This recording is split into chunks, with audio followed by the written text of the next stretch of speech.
Comencemos con un repaso histórico sobre la tipografía gótica antes de pasar al proceso personal de creación de una tipografía caligráfica.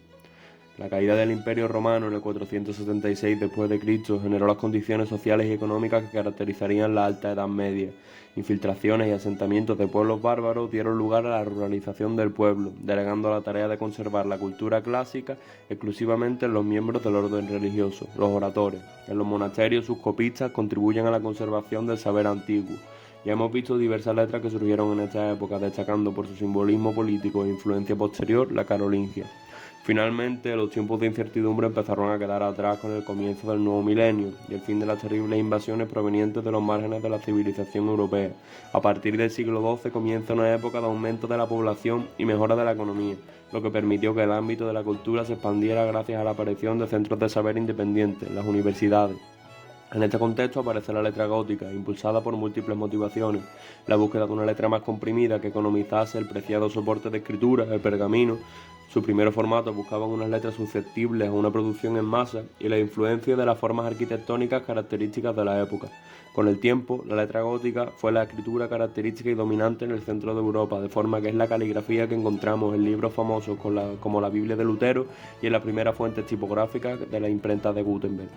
Si bien cuando aparece este tipo de letras se le conocía como letra moderna, en contraposición a la antigua, la carolingia, la llegada del Renacimiento asociaría una denominación de gótica, la cual porta connotaciones negativas, pues identifica el arte de estos siglos como una forma bárbara, tal así eran los godos, que pervertía la pureza clásica grecorromana.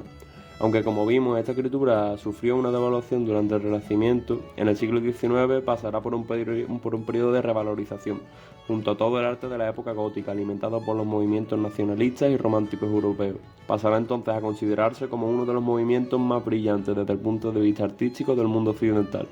Finalmente y estrechamente asociada con la historia alemana, incluida la infausta época nazi, esta grafía fue la habitual en el país centroeuropeo hasta mediados del siglo XX. Una vez conocido el transcurso, pasaremos a ver las variantes que surgieron en él.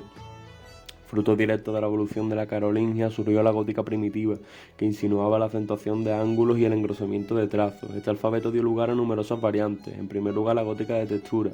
Esta escritura es la más formal y cuidada de todas las letras góticas, soliendo utilizarse para la elaboración de obras de lujo, pues presenta una anatomía estrecha y apretada, lo que resulta en un aspecto condensado y poco legible. La forma de la palabra prima sobre la de la letra.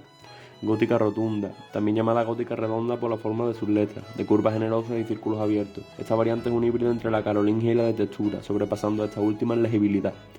La gótica bastarda, de ejecución simple y rápida. Las letras de la gótica bastarda presentan un aspecto condensado y anguloso que permitía economizar el pergamino.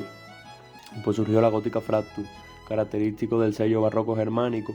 Se denomina de fractura debido a la rotura de las letras reflejadas por los quiebros en sus trazos.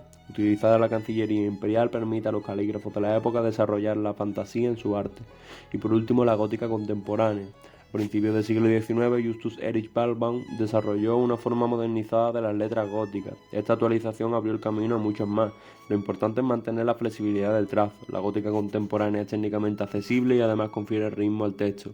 Se puede modificar en altura o anchura de las letras y recalcar las puntas. Es por eso que esta es mi elección para crear mi caligrafía. Gracias a la libertad que me otorgaba el estilo gótico contemporáneo, decidí que sería el más apropiado para crear mi propia fuente tipográfica. En primer lugar, debía recopilar referencias con las características que quería para mi creación, al menos en una base para después desarrollarla. Quería que las mayúsculas duplicaran en tamaño a las minúsculas y dotarlas de argotantes para que representaran un icono al principio de cada texto. Para las minúsculas quería algo legible, pero que encajara estrechamente. Quería algo entre una gótica de textura y una rotunda. Estas son las muestras elegidas para el proceso de creación. Una vez sabía las características que quería para mi fuente y con referencias físicas sobre las que trabajar, me fui al programa Sketchbook y con mi tableta gráfica con pantalla incorporada decidí realizar un primer diseño de baja calidad, realizado a mano con las herramientas de pincel biselado, ayudándome de guía y en una capa distinta a las referencias, a modo de calco, con su posterior modificación en el diseño, pues no se trata de plagiar el trabajo de nadie, era simplemente una orientación en la estructura. Una vez conseguí estar satisfecho con el diseño de todas las letras, las mayúsculas y las minúsculas, era la hora de aprovechar las herramientas tecnológicas que tenemos hoy en día y una por una he ido perfeccionando los trazos con reglas y la herramienta goma con motivo de crear un PNG con la máxima calidad visual posible para su posterior vectorizado en Illustrator, lo cual me permitirá maquetar mockups y posteriores sample sheets, aparte de tener la disponibilidad de impresión de productos a posteriori en proyectos personales. Una vez contextualizada toda la historia de la tipografía gótica junto al proceso de recopilación de mi creación, es la hora de mostraros cómo ha quedado el resultado final y cómo se aplica a diferentes sample sheets y mockups que podrían darse en la vida real.